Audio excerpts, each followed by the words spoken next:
Hi, welcome back to Friday Sews. I'm Alison, this is Sew Like Dotty, and this is a whole new week. I have made other things, but I can't show you them yet because I'm working on a secret project for winter, which is going to be revealed in a month, 2 months' time. But I've really loved doing that, and I'm halfway through a pair of trousers. But what I am delighted that I can do is finally show you the Aspen Pintuck hack, which has actually ended up being a lot more hacks to that pattern, which you can kind of vaguely see behind me, but I'm going to show you a bit more detail on that. So I made the Aspen dress from Fabric Godmother when it was first launched. I know McCall's have a very similar pattern, but I've not made that one, although I have been gifted one by somebody who made it and didn't like the fit of it. But I have a vlog already, which I'll put a link to in my description box below, which very much details what I love about that dress, and I do love it. I made the first one in a chambray, blue chambray, and the second one in a cotton poplin. I've done them with short sleeves, but rather than the plain sleeve that goes into the Aspen dress here, I use the Fabric Godmother flare dress puff sort of sleeve, and that just fits in. So all of that is covered in my original vlog that I did on this dress, with some twin needle cover stitching and things like that I did to make it a bit jazzy. But in my head, quite quickly, I got this, could I do some hacks to it? This is just how my brain works. If you're a regular to my channel, you won't be surprised by this at all.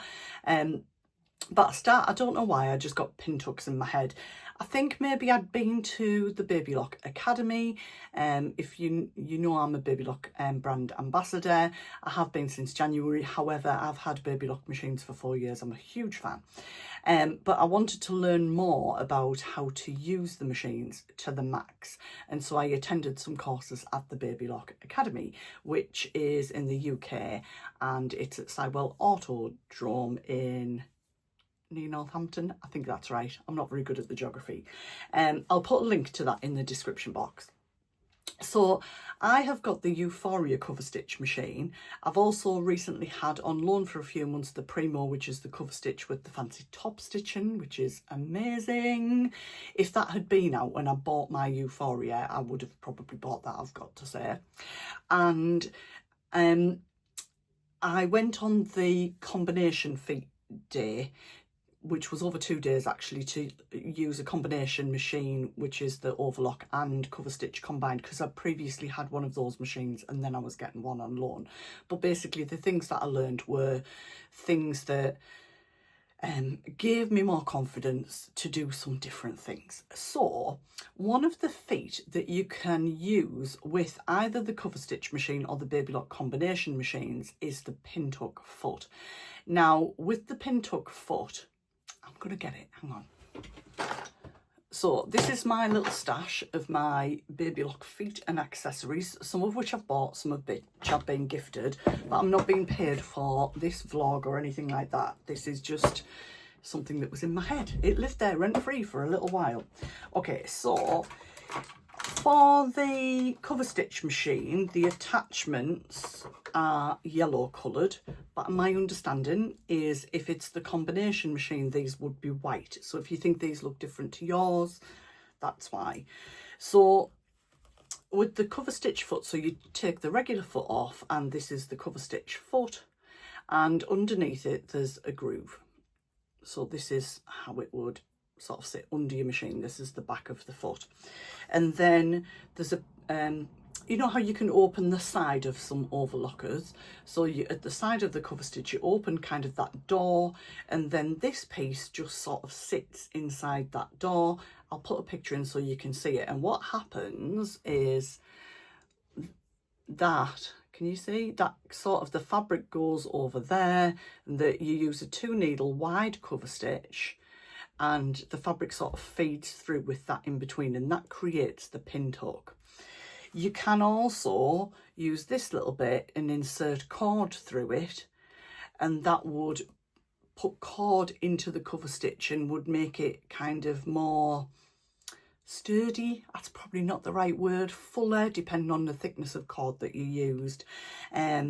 What I like is the effect of Pintucks where they are pressed over, so that's the one that I went for with this little one just here.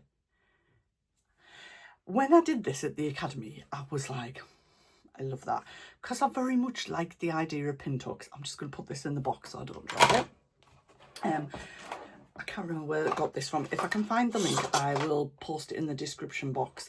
They use them at Baby Lock. I think they were about $4.99, and I got some for friends as well. And then, as you can see, I've labelled them all.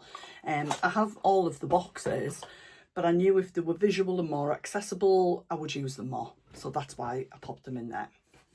So I started to work out how I was going to transfer this thing in my brain onto fabric and then into a garment, because I've not done anything with Pintucks before. My friends have made the Mabel blouse, but obviously a pattern that's meant to have Pintucks in will come with the lines, and I imagine tell you in the instructions where to put them and how to create them. I'm starting at zero with this. So I did cut it out quite a few months ago, and then I started just procrastinating. Do you do that as well? Like, will it work? Will it look all right? Will it this? Will it that? And I've faffed and fannied on with it for ages, I'll be quite honest. So it just sat crumbled up in a project bag. I knew that I couldn't just cut the pattern pieces out as normal, because the Pintucks would draw that in and make it too small. So I was already aware of that. My initial thoughts were, I cut out the pattern pieces sort of here and marked off where the darts would be. It's quite pale on that side, you can probably see that. And then sort of extended it here. And my thought was to start where the point of the dart is, because that's where there's two sorts of pockets. The curved ones I'm not so keen on for me, but the sort of more rectangular ones, that's where the edge of that was. And so I did this sort of trial piece with that. What I made sure I didn't do, because I did have quite a bit of this fabric left. This is a chambray from Higgs and Higgs. It doesn't feel like the normal chambray. I didn't look at the GSM, it's definitely lighter. And when I got it, it was about March, and I thought, that's not thick enough. And I think that kind of started the procrastination off. However, move forward to the height of summer in the UK, and it's perfect. So I think one of my worries was, I'm a 44 double D, and I was kind of thinking, if these lines are going to go down my bust, are they going to end up like more zigzag than straight lines once they're on? So although I started here and I did this and I started playing around with them, I decided that was the wrong place for them. What I'd done with the back piece was, rather than cutting anything out, I just cut a bigger rectangle, about 30% wider than the pattern piece needed. And so when I actually got my head into gear, so you just use 2 needles in your cover stitch. I used a complementary matching thread, as you can see there, but you could use, funky, bold, variegated threads in these. The looper part of the cover stitch you don't see. As long as your fabric's opaque, you won't see that. So that's there. But I used the same colour for them all, because I had overlocker cones that were fine to do it with. And I did some tests on a scrap, like, how do I get these straight? What do I do?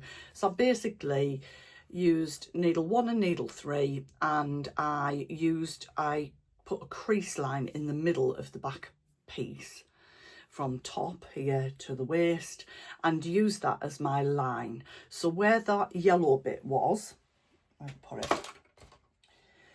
I used the mark on the middle of the foot, which would be for needle 2, but that wasn't there, and I kept that lined up with that, and that gave me my straight line for the first one. And then what I did for the back, I did one side and then the other. So I used the edge of the presser foot against the line of the cover stitch to give me that line to work around, and I did 2 on either side, so I ended up with 5 in the back. I'll go and grab it and you can see that. Finished. I should say what I'm wearing today. I've just got Fibre Mood London in a viscose chalice, and I've got my linen skirt that I shared last week on. So this is the back finished, and you can see those 5 there. Now with the back, I pressed them all one way. So that is how they sit just there, and I will show you some photos. So then I adopted that idea for the front pieces, so basically just cut out 2 rectangles that were bigger than I needed, and I decided to work from the centre of the front. So let me find that on the line drawings. I write the seam allowance on the front of patterns. I find it much easier. And my little tip with that is, if you're using your online files, you can search, because sometimes it takes me ages to find the seam allowances. So on the line drawings, I started off, so I was over here with the bust darts on these pieces. I think I went about 2 inches away from where the edge of the fabric should be on the pattern piece here. And so I did the same thing. I used the straight edge of the fabric after I'd cut that out, and went 2 inches across and pressed a crease line in, and used it exactly the same as I had with the back. And what I decided to do was do 3 on one side and 3 on the other side. It's really warm. I can feel myself getting hotter and hotter in here. So no, I didn't. I did 5 on either side. So when I pressed it, I pressed these ones this way and these ones this way. So you can see there, that is the effect of the front. It was really easy to put my label in because I knew it was in that middle one just there. So this is one of the original labels from Little Rosy Cheeks, and it doesn't tell you to top stitch the collar, but I did decide to top stitch the collar just in one row, and I really like that effect.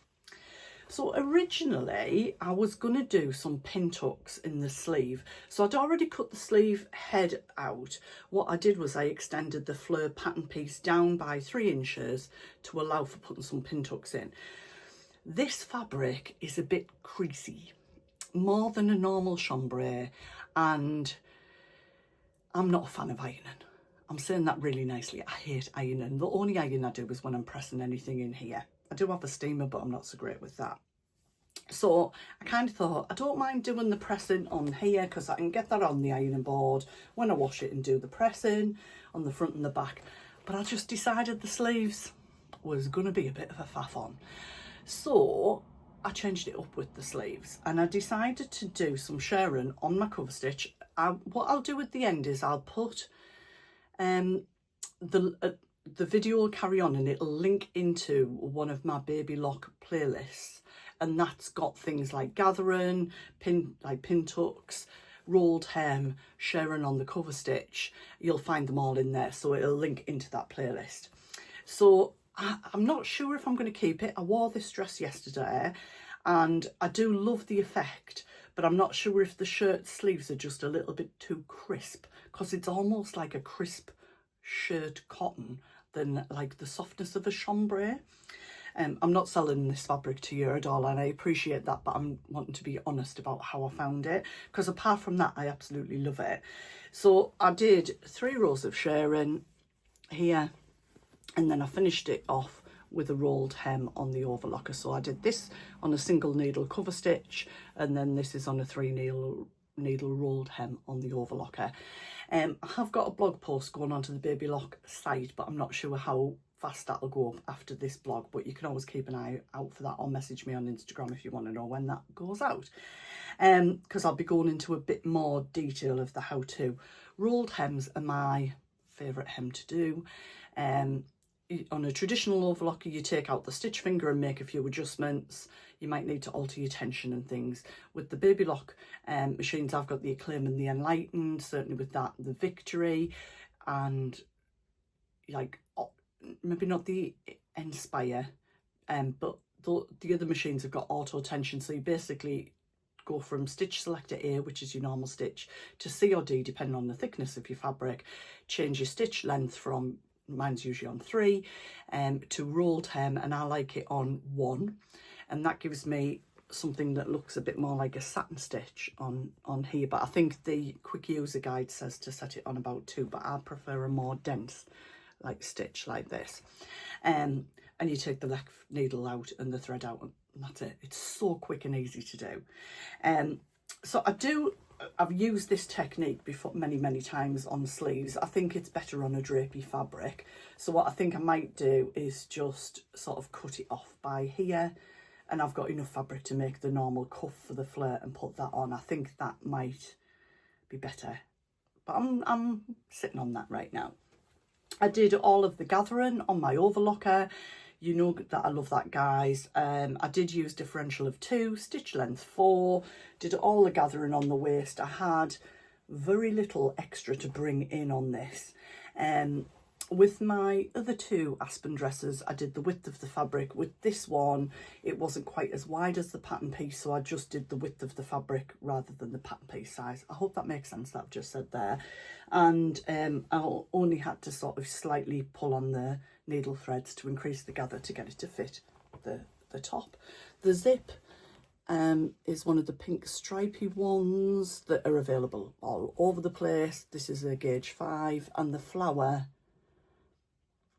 might have been from Lovely Jubbly Fabrics, I think, that, and the zip.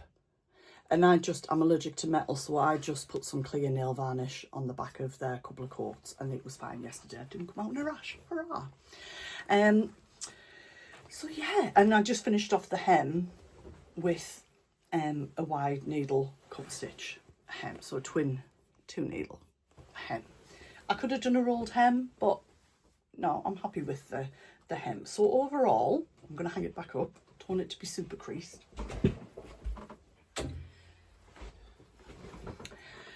So overall, I'm really proud of myself for stopping procrastinating and getting on with it. You'll have seen some pictures in a video I'm going to put in of the finished garment. I've worn it. It doesn't feel too overdressed, but I could dress it up a little bit. But I went shopping at the Metro Centre with my daughter yesterday, and I wore it and I felt lovely in it. It's definitely given me more confidence for putting Pintucks into other garments, and you can actually do it on cuffs. So even though on jersey fabric, say you wanted a bit of detail, you could make your cuff wider and put maybe 3 or 5 in the centre here, so a little bit of like detail, so you can add it to jersey as well with the cover stitch machine. It's given me more confidence, because when you do a course and you're just practicing on different bits of fabric, that's, you know, it's lovely to do, but to actually transfer that into a garment and do the thinking about it, yeah, that's even better, isn't it? So I don't know what my next Pintuck project might be, but I'm definitely happy that I did it, and would definitely do it again. And I'm pleased I've got that little foot, because yeah, I know that you can do it on a sewing machine. I don't know how you do that. I've never explored that. But that little gizmo makes it really easy, because with the baby lock cover stitch machines, you can chain on and off like you can with an overlocker. So all I did once I actually put the pattern pieces on to cut them out was I used some fray check on the back, just a little dot on each one, just to make sure the threads didn't unravel, because obviously I'd cut the threads, and yeah, it was absolutely fine. Then obviously once it was attached to the skirt, I overlocked it round, so I feel like it's really secure and nothing's going to happen to it. So I hope that was of interest to you. It's a little bit different. It's definitely more summery because of the weight of the fabric. I think fabric wise, I'm treating it a little bit like linen. It's very creasy, and I can't get too paranoid about that, because I'm not like that with linen. If it creases, it's absolutely fine. So I think I'm just going to adopt the idea that the dress will look a little bit creased, and that's how it is. I did wear it, yes, I wore it yesterday, and actually it's been hung overnight, and those creases that were in it had dropped out. Obviously I was sat down driving, I was sat down, my daughter was trying things on, things like that. I had a bag across me, and it hasn't left a massive amount of creasing from that. So maybe it's not as bad as I thought it was, but I wouldn't buy it anymore. So I hope you've done lots of fabulous sewing this week, or thought about sewing if it's been too hot to sew, and I'm looking forward to catching up with you next week. So take care, and I will see you really soon.